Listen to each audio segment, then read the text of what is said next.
जैसे मैं example number 8 की बात करता हूँ, तो यहाँ पर 3 cards are drawn from a pack of 52 playing cards. Find the probability distribution of the number of aces. Number of aces. तो हम ये कहेंगे कि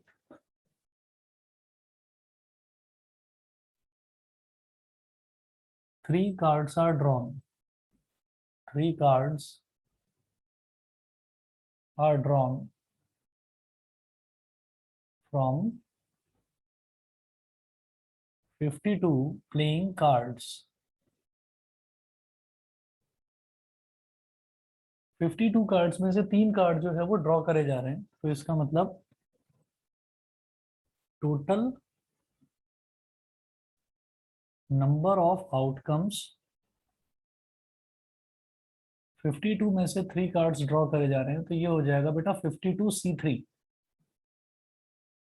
52C3, 52 में से 3 कार्ड सेलेक्ट करे जाते हैं, तो 52C3 हो गया। ठीक है, अब वो बोल रहे हैं कि find the probability distribution of the number of aces. तो हम ये कहेंगे selecting an S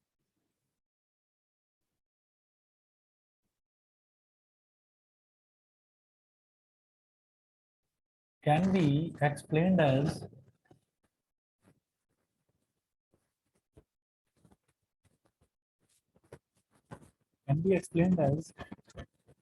no ace, one ace, 2 aces and 3 aces। भाई हम 3 कार्ड सेलेक्ट कर रहे हैं, 52 प्लेइंग कार्ड्स हैं टोटल, 52 में से हम 3 कार्ड सेलेक्ट कर रहे हैं, तो ऐसा हो सकता है कि तीनों में से एक भी कार्ड जो है वो एस ना हो, ऐसा हो सकता है कि तीनों में से एक कार्ड एस हो, ऐसा हो सकता है कि 3 में से 2 एसेस आ जाएं, और ऐसा हो सकता है कि 3 में से तीनों के तीनों एसेस आ जाएं।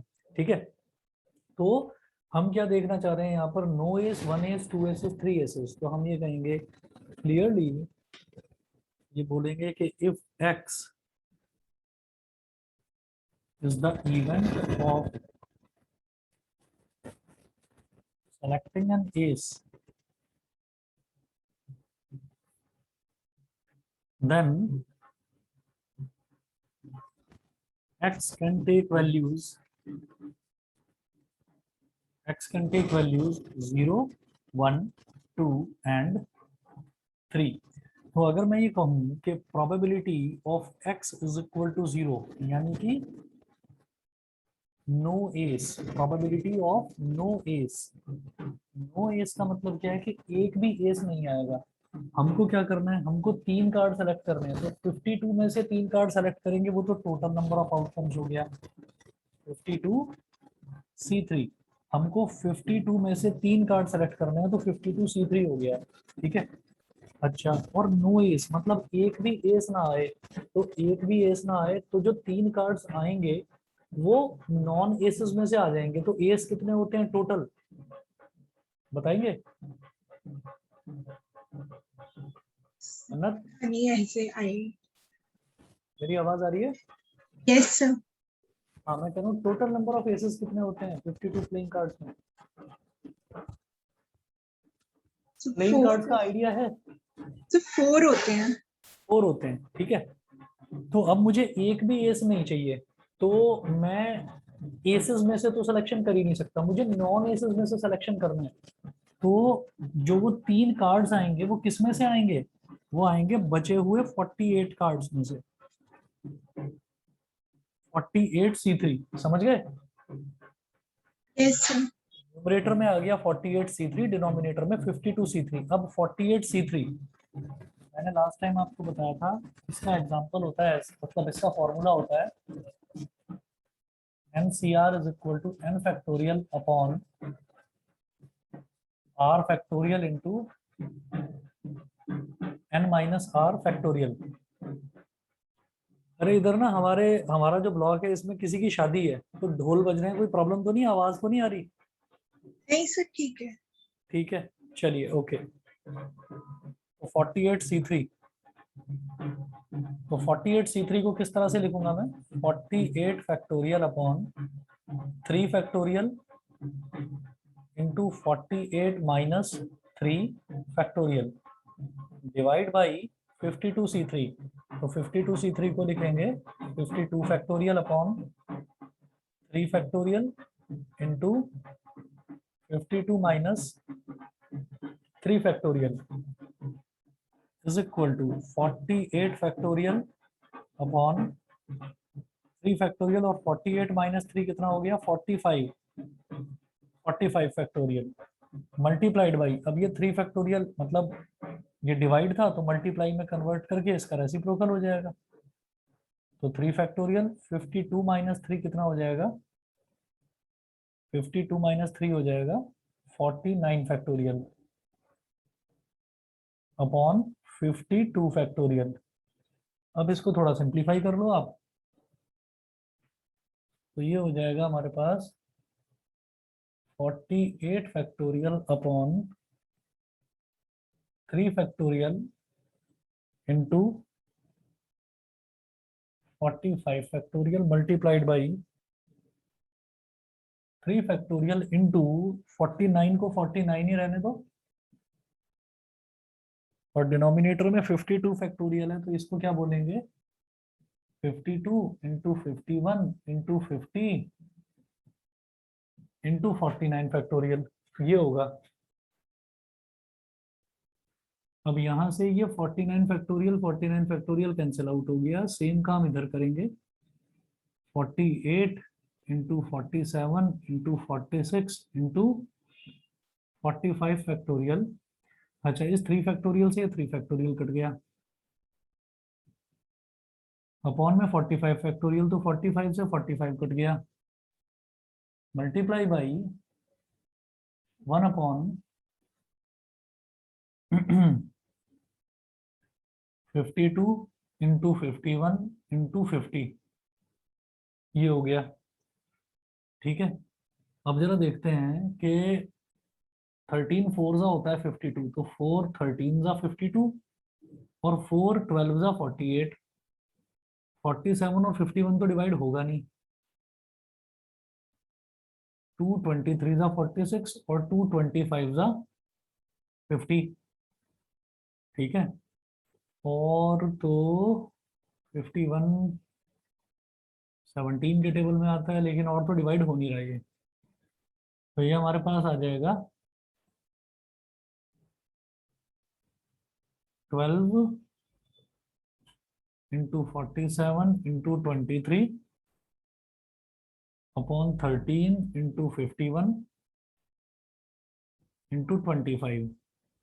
हाँ, 17 3 जा 51, तो 3 17 जा और 3 4 जा, ये हो गया। और तो डिवाइड नहीं हो रहा है, तो इसको देख लो मल्टीप्लाई करके,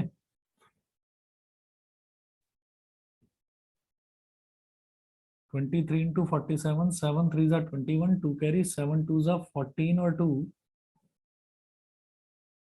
16, 4 3 जा 12, 1 कैरी, 4 2 जा 8 और 1 9, 1 6 प्लस 2 8 हो गया, 1 प्लस 9 हो गया 10, 1081।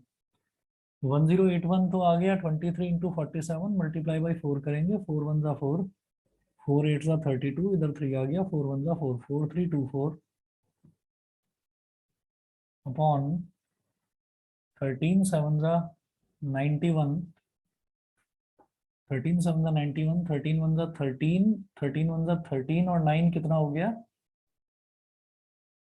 22 अपॉन 25, 221 इंटू 25, 4 3 2 4 अपॉन 25 1 जा 25, 2 कैरी आ गया, 25 2 जा 50 और 2 52, 5 कैरी आ गया, 25 2 जा 50 और 5 55, डबल 5 2 5, 4 3 2 4 अपॉन 5 5 2 5। ठीक है, ये तो आ गया p x is equal to 0। Calculation थोड़ा सा इसमें लंबा होता है। ठीक, उसके बाद देखिए p x is equal to 1। P x is equal to 1 का मतलब है probability of 1 ace, probability of 1 ace. तो इसका मतलब क्या है, इसका मतलब ना ये है कि भाई हमें 52 में से 3 कार्ड सेलेक्ट करने हैं।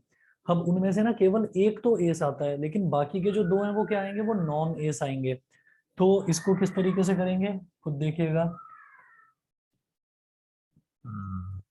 इसमें जो अपॉन है, अपॉन में तो यही आएगा 52 C3, 52 में से 3 कार्ड्स हम सेलेक्ट कर रहे हैं, ठीक है। और न्यूमरेटर में एक तो एस और 2 नॉन एस, तो यहां मैं लिख रहा हूं 1 एस एंड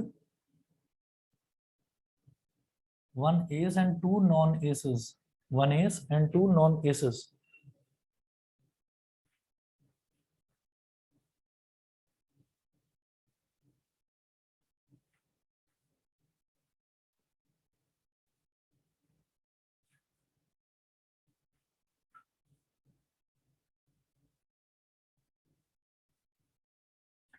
तो 1 एस एंड 2 नॉन एसेस। अब जो वो एक एस है वो किस में से निकलेगा, वो 4 एसेस में से ही तो निकलेगा, तो उसको मैं लिखूंगा 4C1।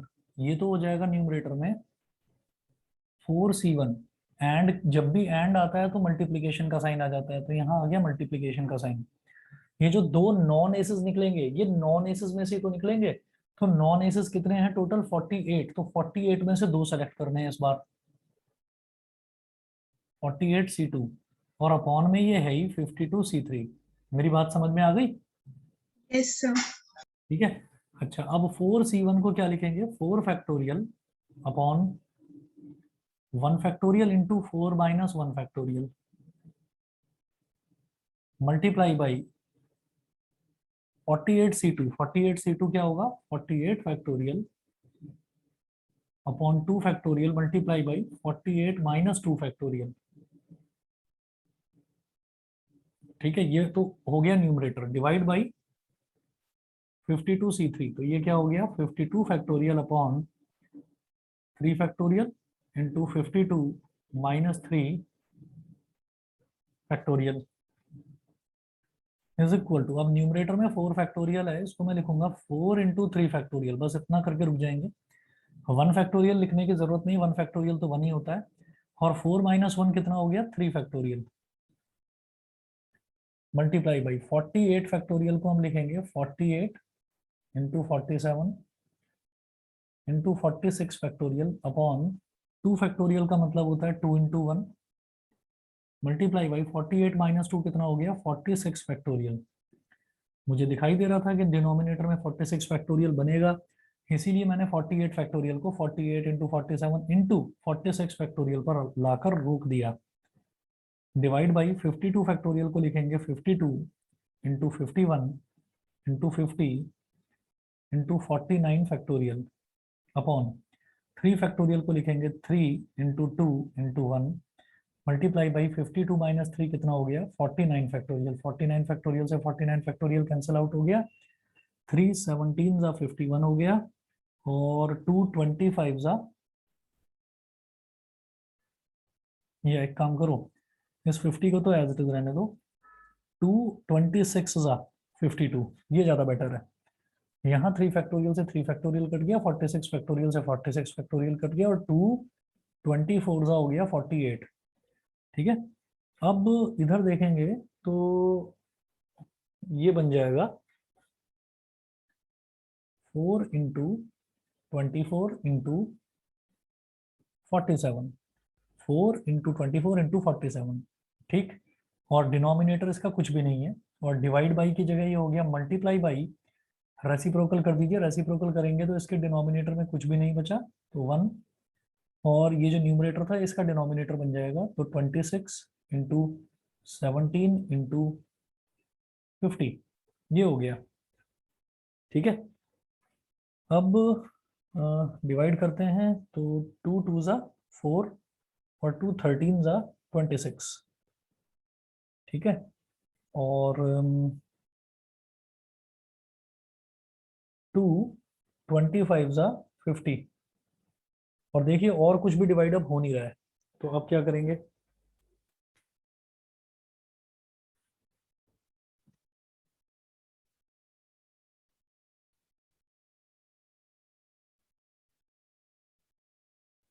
अब न्यूमरेटर में मुझे 24 मल्टीप्लाइड बाई 47 करना है, तो 24 मल्टीप्लाइड बाई 47, 7 4 जा 28, 2 कैरी, 7 2 जा 14 और 2 16, 4 4 जा 16, 1 कैरी, 4 2 जा 8 और 1 9, 8 6 6 12, 1 कैरी आ गया, 9 + 1 10 + 1 11, 1128, 24 इंटू 47 हो गया 1128, और डिनोमिनेटर में 13 इंटू 17 इंटू 25, 13 इंटू 17 इंटू 25 बन गया 5525। तो बेटा ये आ गया 1128 अपॉन 5525। समझ में आ गया? Yes sir. ठीक है। अब इसके बाद p x is equal to 2 है और p x is equal to 3 है, छोड़ दो इसको, कर लोगे अपने आप। Yes sir. ठीक है, चलिए जी, ये करने के बाद में फिर अगला देखेंगे एग्जाम्पल नंबर 9। एग्जाम्पल नंबर 9 में देखो क्या है। एग्जाम्पल नंबर 9 में है मेरे पास कि an urn, U R N urn. ये जो अर्न होता है, इस अर्न का मतलब होता है कि एक बड़ा सा container. An urn contains 4 white and 6 red ball, 4 white and 6 red balls. 4 balls are drawn at random from the urn. Find the probability distribution of the number of white balls. ठीक है, तो एक अर्न है, उसके अंदर 4 white balls हैं और 6 red balls हैं। Example number 9।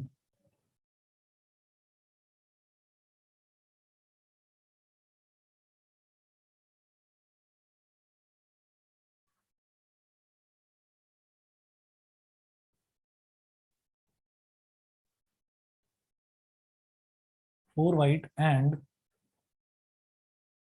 6 red balls,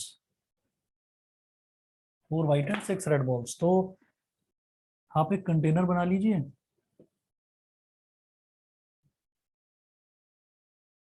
4 white ball हैं और 6 रेड बॉल्स हैं। ठीक है, उसके बाद ये बोलते हैं find the probability, 4 white and 6 red balls, for 4 balls are drawn at random from the urn। 4 balls are drawn, इसका मतलब टोटल नंबर ऑफ बॉल्स कितनी है, 6 + 4 10। उस 10 में से 4 बॉल्स का सिलेक्शन करा जा रहा है, तो टोटल नंबर ऑफ आउटकम्स हमेशा क्या हो जाएगा, 10C4, क्योंकि 10 में से आप 4 का सिलेक्शन कर रहे हैं। ठीक है, तो यहां लिखेंगे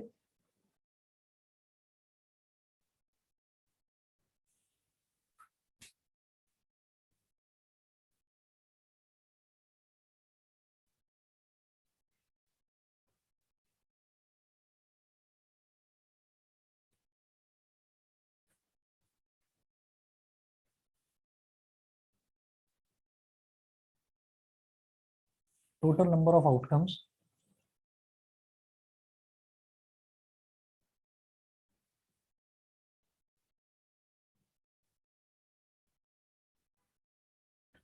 टेन बॉल्स में से आप 4 का सिलेक्शन कर रहे हैं, तो 10C4 हो गया टोटल नंबर ऑफ आउटकम्स। फिर वो बोल रहे हैं find the probability distribution of the number of white balls. तो ऐसा हो सकता है, आप लिखेंगे let x be the event of drawing a white ball, let x be the event of drawing a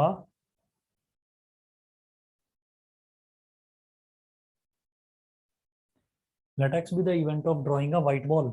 अब x be the event of drawing a white ball, तो आप ये देखो कि मैं 4 बॉल सेलेक्ट कर रहा हूँ, तो x की क्या क्या वैल्यूज हो सकती हैं कि 4 में से एक भी व्हाइट ना आए। ठीक है, एक व्हाइट आ जाए, बाकी की जो 3 बॉल्स हैं वो आ जाए नॉन व्हाइट, यानी कि व्हाइट के अलावा तो रेड ही है, बाकी की रेड आ जाए, या फिर 2 व्हाइट आ जाए, या फिर 3 व्हाइट आ जाए, या फिर 4 व्हाइट आ जाए, चारों की चारों व्हाइट आ जाए। तो हम ये बोलेंगे clearly x can take values, x can take values 0 1 2 3 and 4। ठीक है, अब मैं बोलूंगा p x is equal to 0, इसका मतलब है नो व्हाइट बॉल, एक भी व्हाइट बॉल ना आए। तो एक भी व्हाइट बॉल ना आने की क्या प्रोबेबिलिटी है, ये हो जाएगा, मतलब जो चारों बॉल अब हम सेलेक्ट करेंगे ना, वो रेड में से सेलेक्ट करेंगे, चारों रेड आनी चाहिए।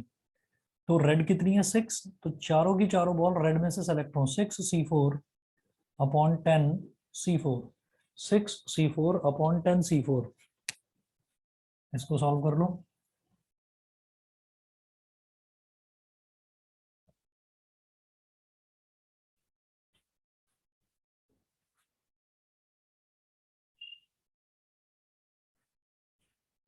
तो ये क्या हो जाएगा, 6c4 का मतलब हो गया 6 factorial upon 4 factorial into 6 minus 4 factorial divide by 10c4, तो 10 factorial upon 4 factorial into 10 minus 4 factorial. अब ये हो गया 6 फैक्टोरियल अपॉन ये हो गया 4 फैक्टोरियल, और ये 6 माइनस 4 कितना हो गया 2 फैक्टोरियल, मल्टीप्लाई बाई ये 4 फैक्टोरियल ऊपर, और 10 माइनस 4 कितना हो गया 6 फैक्टोरियल। तो ये हो गया 6 फैक्टोरियल, यानी कि 6 into 5 into 4 factorial upon 4 factorial, और 2 फैक्टोरियल को क्या बोलेंगे 2 into 1, 4 factorial as it is. और यहाँ पर जो 6 फैक्टोरियल है इसको भी एज इट इज रखो, और 10 को लिखो 10 into 9 into 8 into 7 into 6 factorial. ठीक है, अब यहाँ देखिए इस 6 फैक्टोरियल से 6 फैक्टोरियल कट गया, 4 फैक्टोरियल से 4 फैक्टोरियल कट गया, 2 3 जा 6। तो इधर तो बचा मेरे पास, एक मिनट, ये मैंने मल्टीप्लाई अच्छा कर दिया था रेसिप्रोकल, ठीक है। 3 5 जा 15 मल्टीप्लाई बाई 4 फैक्टोरियल को क्या लिखेंगे 4 into 3 into 2 into 1 upon 10 into 9 into 8 into 7, 2 4 जा 8 और 4 से 4 कट गया, 3 3 जा 9, ठीक है, और 3 5 जा 15। अब न्यूमरेटर में बचता है 5, तो 5 2 जा 10, तो न्यूमरेटर में अब कुछ नहीं बचा, 1 बचा, अपॉन 2 7 जा 14, तो ये आ गया बेटा 1 अपॉन 14। क्लियर है? Yes, sir. है ना, ये तो आ गया 1 अपॉन 14। फिर आएगा p x is equal to 1, x is equal to 1 का मतलब है 1 white ball,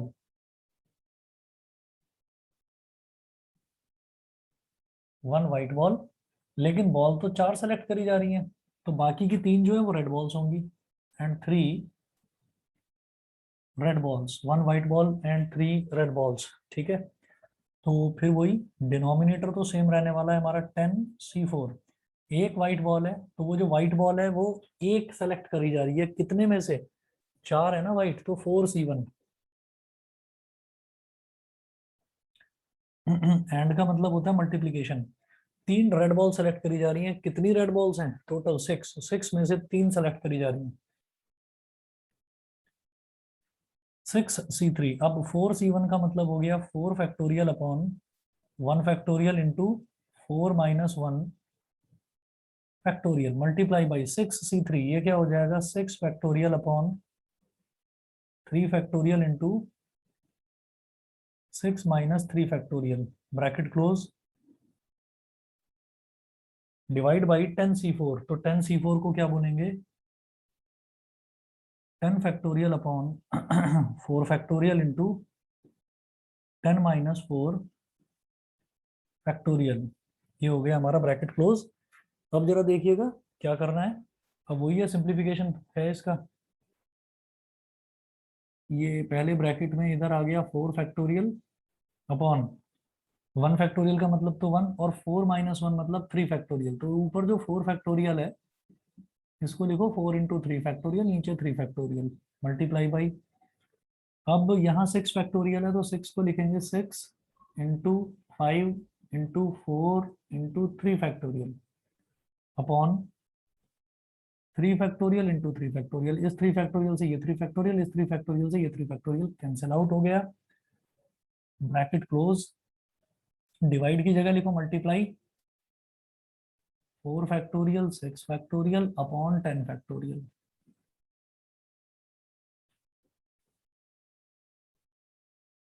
four into 6 into 5 into 4 upon 3 factorial को क्या लिखेंगे 3 इंटू 2 इंटू 1,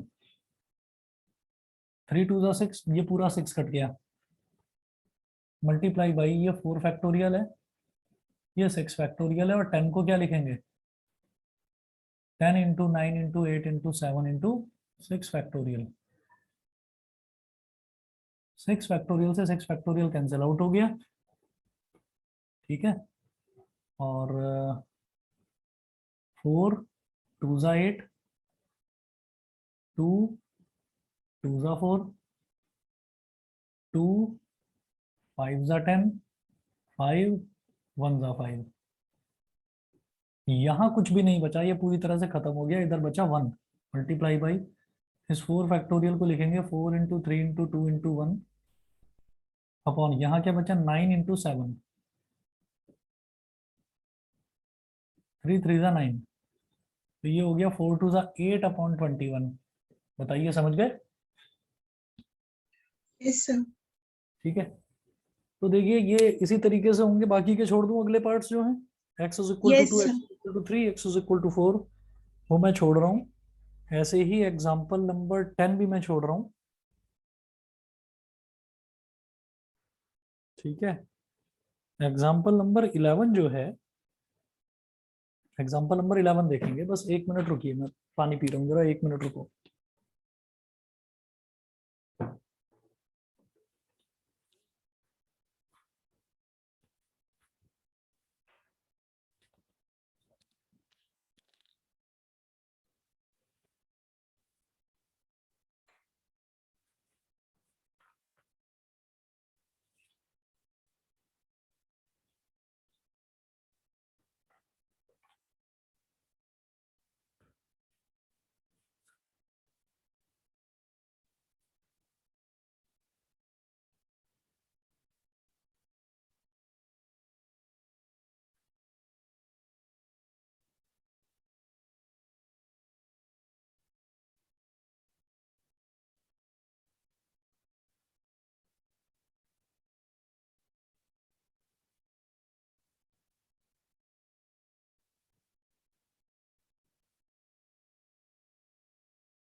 अब देखना, अगला देखते हैं एग्जाम्पल नंबर 11।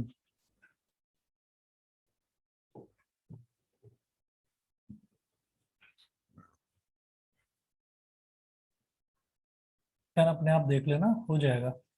एग्जाम्पल 11 में है an unbiased die is thrown twice.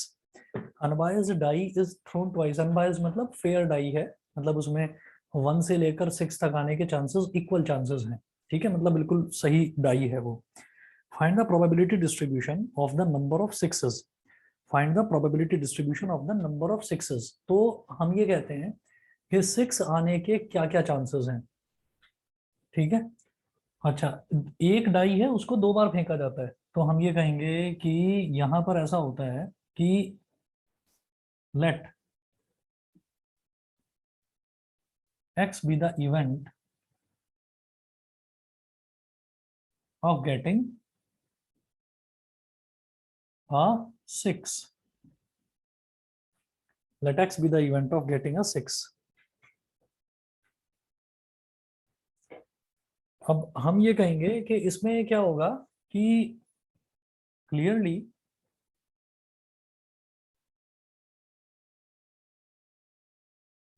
x can take values 0, 1 and 2। अब आप ये देखो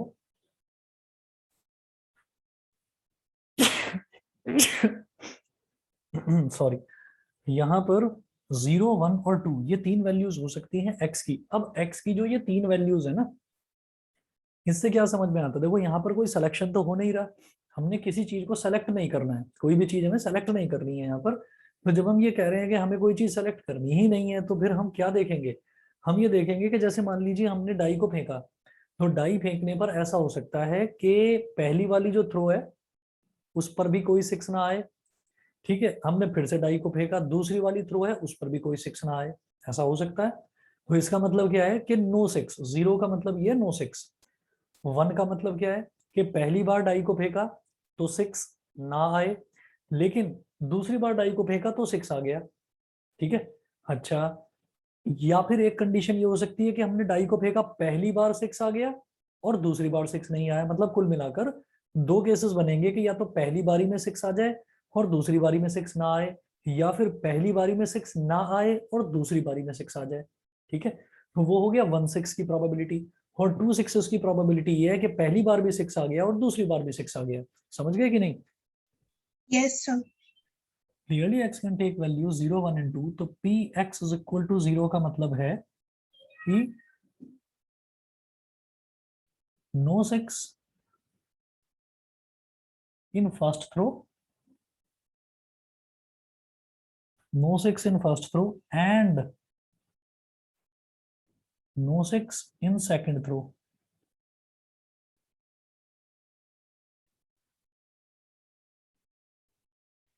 तो पहली थ्रो में भी कोई 6 नहीं आया, तो इसका मतलब क्या है कि 6 ना आने की प्रोबेबिलिटी क्या होती है बेटा? 5/6। भाई Yes, जब sir. मैं कोई डाई फेंकता हूँ तो उसमें 6 तो एक ही है ना नंबर, तो उसकी प्रोबेबिलिटी 6 आने की प्रोबेबिलिटी हो गई 1/6। और नॉन सिक्सेस कितने, मतलब 6 के अलावा कितने नंबर है? 5 है। तो 6 ना आने की प्रोबेबिलिटी क्या हो गई? 5/6। समझ रहे हैं? Yes, sir. हाँ जी, तो पहली बारी में भी कोई 6 नहीं आया, 5/6। एंड का मतलब होता है मल्टीप्लीकेशन। दूसरी बारी में भी कोई 6 नहीं आया, तो ये भी 5/6। तो ये हो गया 25/36। 25/36। उसके बाद p x is equal to 1, इसमें मैं बोलूंगा no 6 in first throw and a 6 in second throw। एक तो ये हो गया, और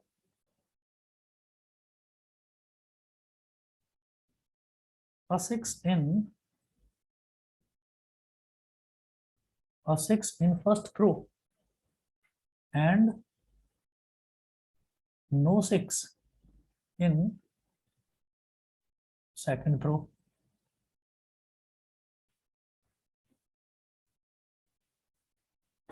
अब देखिएगा, याद रखें जैसे कि हमने एंड की हम बात करते हैं, तो जहां पर भी एंड होता है वहां पर तो हो जाता है प्रोबेबिलिटी में मल्टीप्लिकेशन, और जहां पर भी और होता है वहां पर हो जाता है प्रोबेबिलिटी में एडिशन। ठीक, ये वैसे ही है जैसे सेट्स में था कि एंड है तो एंड में यूनियन हो जाता था और में हो जाता था इंटरसेक्शन, वही चीज है। तो नो 6 इन फर्स्ट थ्रो, पहली थ्रो में कोई 6 नहीं आया, यानी कि 5/6। And a 6 in second throw, तो एंड का मतलब है मल्टीप्लीकेशन, मतलब दूसरी वाली में 6 आ गया 1/6। और का मतलब है plus a 6 in first throw, तो पहले में क्या हो गया 1/6। And no 6 in second throw, तो सेकंड थ्रो में हो गया 5/6। तो ये हो गया 5/36 प्लस 5/36, तो हो गया 10/36। इसको ऐसे कर सकते हैं 2 5 10 और 2 18 36। तो ये आ गया इसकी प्रोबेबिलिटी 5/18। 5/18। ठीक है, उसके बाद p x is equal to 2।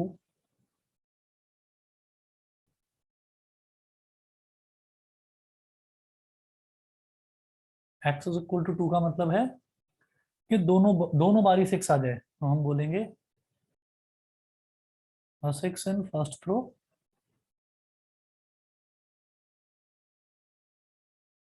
And 6 in second throw.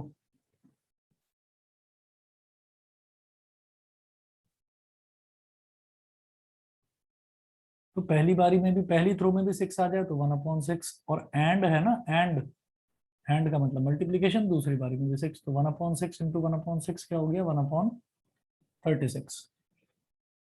1/36 हो गया। अब इसके बाद जैसे मान लीजिए इसमें ये बोला जाता है कि हमको ये बताना है कि प्रोबेबिलिटी डिस्ट्रीब्यूशन टेबल बनानी है इसकी। तो प्रोबेबिलिटी डिस्ट्रीब्यूशन टेबल बनानी तो हम जानते हैं, तो जरा बनाओ probability distribution table.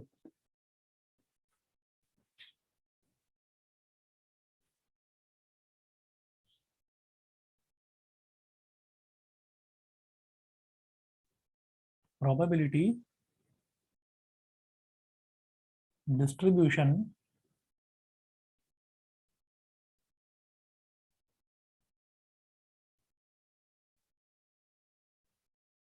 Probability distribution table कैसे बनेगी?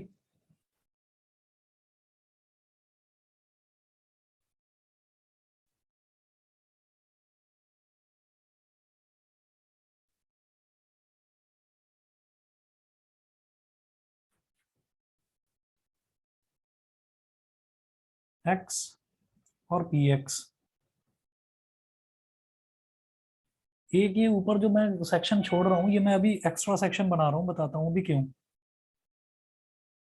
तो एक्स की कितनी वैल्यूज थी, 0, 1 या फिर 2, बस यही तो थी। तो जब x इज इक्वल टू 0 था तो प्रोबेबिलिटी कितनी आ रही थी, 25/36।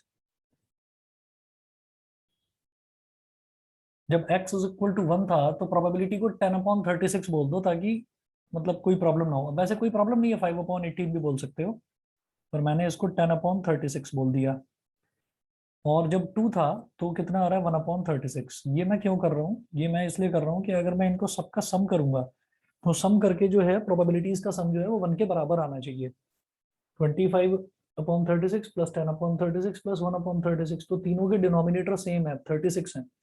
तो 25 प्लस 10 35, 35 प्लस 1 हो गया 36, तो 36/36 कितना हो जाएगा, 1 हो जाएगा। ठीक है, ये करने के बाद में फिर नेक्स्ट क्या करना है वो ध्यान दीजिएगा। अब जैसे ये x है और यहाँ पर ये px है, तो अब इसमें क्या करेंगे, ये देखिएगा।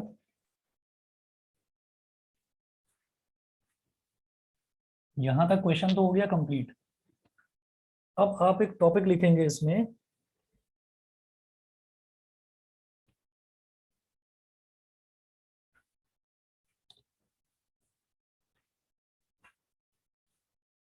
मीन और एक्सपेक्टेड वैल्यू। मीन और एक्सपेक्टेड वैल्यू ये बेहद आसान होता है। इसमें मुझे क्या करना होता है, देखो मीन को हम या तो इसको लिख देंगे x बार, और या फिर इसको हम लिख देंगे e और ब्रैकेट में x। हम मीन को ही एक्सपेक्टेड वैल्यू ऑफ x भी बोल देते हैं प्रोबेबिलिटी के केस में। और प्रोबेबिलिटी में मीन किस तरीके से निकाला जाता है, x इंटू पी एक्स करके। कैसे, ये होता है सिग्मा एक्स आई इंटू पी एक्स आई, एक्स आई इंटू पी एक्स आई। ठीक है, अब आई क्या है, आई का मतलब ये है कि x की वैल्यू शुरुआत वाली 0, तो यहाँ पर भी x की वैल्यू 0। जब अगर मैं x की वैल्यू 1 ले रहा हूँ तो यहाँ पर इसकी वैल्यू 1, x की वैल्यू 2 ले रहा हूँ तो इसकी वैल्यू 2। कुल मिलाकर आपको क्या करना है, this into this plus this into this plus this into this, ये आपको करना है। तो यहाँ से आपका मीन निकल जाएगा या फिर एक्सपेक्टेड वैल्यू ऑफ x निकल जाएगी। ये कैसे निकालते हैं, 0 into 25/36 plus 1 into 10/36 plus 2 into 1/36। ये वाला टर्म तो 0 हो गया, ये वाला टर्म हो गया 10/36, और ये वाला लास्ट वाला टर्म हो गया 2/36। तो कुल मिलाकर 10 प्लस 2 यानी कि ये आ गया 12/36, जिसको 12 1 जा 12, 12 3 जा 36, जिसको आप 1/3 भी बोल सकते हैं। मीन और एक्सपेक्टेड वैल्यू, ये क्लियर है मन्नत? Yes, sir. ठीक है, अब इसी तरीके से देखो कहीं पर भी अगर प्रोबेबिलिटी डिस्ट्रीब्यूशन है तो मीन या एक्सपेक्टेड वैल्यू निकालना कोई नई बात नहीं है। प्रोबेबिलिटी डिस्ट्रीब्यूशन टेबल आपने बनाई है, पहले वाले x को पहले वाले x से मल्टीप्लाई करो, दूसरे वाले x को दूसरे वाले px से मल्टीप्लाई करो, तीसरे वाले x को तीसरे वाले px से मल्टीप्लाई करो, जो रिजल्ट है उन सबको आप ऐड कर दो। तो ये तो कहलाता है मीन। इसी तरीके से एक दूसरी टर्म आती है variance. Variance, VARIANCE, variance. Variance को लिखा जाता है बेटा सिग्मा का स्क्वायर, स्मॉल सिग्मा का स्क्वायर, ये होता है वेरिएंस।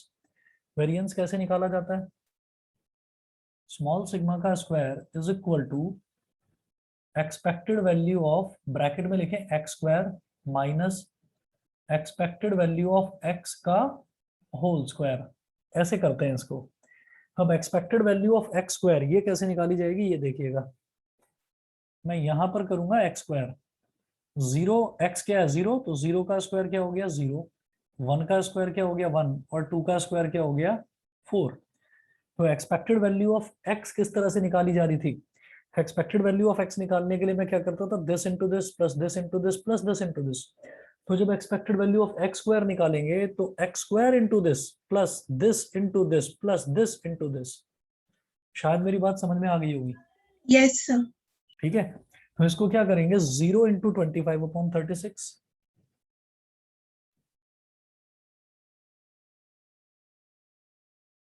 0 into 25/36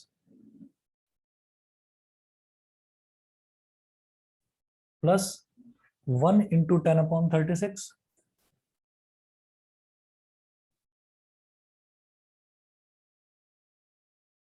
plus 4 into 1/36। ये तो हो गई expected value of x square.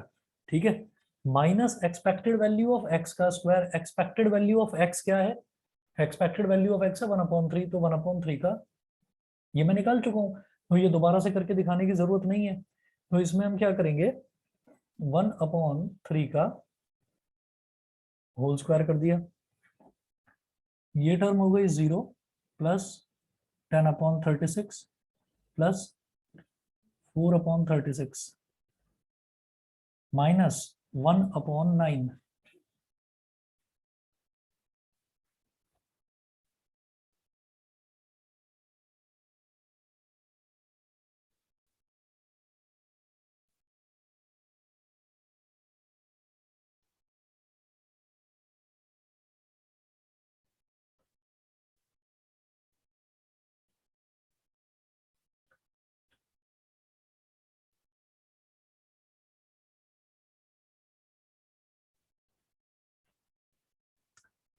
तो 10/36 प्लस 4/36 हो जाएगा 14/36, 14/36 माइनस 1/9। एलसीएम ले लीजिए, ये हो गया 36, तो इधर तो आ गया 14, 9 4 जा 36, 4 1 जा 4, ये आ गया 10/36, 2 5 जा 10, 2 18 जा, तो 5/18 आ गया इसका वेरिएंस। ठीक है, वेरिएंस करने के बाद में फिर हम क्या देखेंगे, अगला जो है इसी में एक चीज और होती है बेटा, स्टैंडर्ड डेविएशन। नोट करना, स्टैंडर्ड डेविएशन।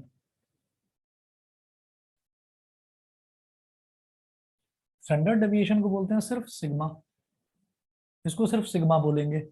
ठीक है, तो सिग्मा क्या हो जाएगा, क्लियर सी बात है, ये जो सिग्मा स्क्वायर निकला है वेरिएंस, इसका स्क्वायर रूट। तो वेरिएंस क्या निकला है 5/18, तो 5/18 का स्क्वायर रूट, बस ये है। अब स्क्वायर रूट निकालने के लिए इसको 5/18 को मैं 10/36 भी बोल सकता हूँ, तो 10/36 से डिनोमिनेटर तो बाहर आ गया, तो ये तो हो गया 1/6 और ये हो गया √10। √10 जो है वो ऐसे एज इट इज रहेगा। बताइए क्लियर है कि नहीं? Yes, sir. ठीक है, तो अब इसमें जो है मैं क्वेश्चंस, या तो एक काम करें मन्नत, ये वाला हमने शुरुआत तो इसमें से करी थी प्रोबेबिलिटी Yes. डिस्ट्रीब्यूशन वाले की। प्रोबेबिलिटी डिस्ट्रीब्यूशन के क्वेश्चंस जो है ना, वो आप उसी में से कर लो जो अरिहंत वाला है, अप्लाइड मैथ्स का जो है। ठीक है, Okay, sir. हाँ उसी में से कर लो। और कहीं अटको तो मेरे से पूछना। अगला फिर मैं इसका जो नेक्स्ट वाला है Poisson distribution, binomial sorry, Sir. हाँ बाइनोमियल डिस्ट्रीब्यूशन करवाऊंगा स्टार्ट, वो भी प्रोबेबिलिटी Okay, से। sir. ठीक है, तो कल लूंगा क्लास। Sir. ठीक है, तो अच्छा कल कितने बजे? कल का ऑफ है स्कूल का? सब कल ऑफ नहीं है, अच्छा कल ऑफ नहीं है, ठीक है। पेपर है। परसों, परसों सर नहीं, परसों भी नहीं है। परसों भी नहीं है। चलो ठीक है, मैं देखता हूँ, या तो 2 ढाई बजे या फिर 9:15 बजे, चलेगा ना दोनों टाइम? सर कल तो दोपहर में क्लास होगी 3:30 से 8 की। अच्छा, तो इसका मतलब 3 बजे से पहले पहले फ्री कर दूंगा आपको। स्कूल से किस टाइम फ्री होगे? सर स्कूल से तो 1 बजे, 1:20 1:30 तक। 1:30, तो फिर रात में रखता हूँ 9:15 बजे। Okay sir. ठीक है, चलिए फिर, okay okay. Sir. Okay. Thank you sir. Okay.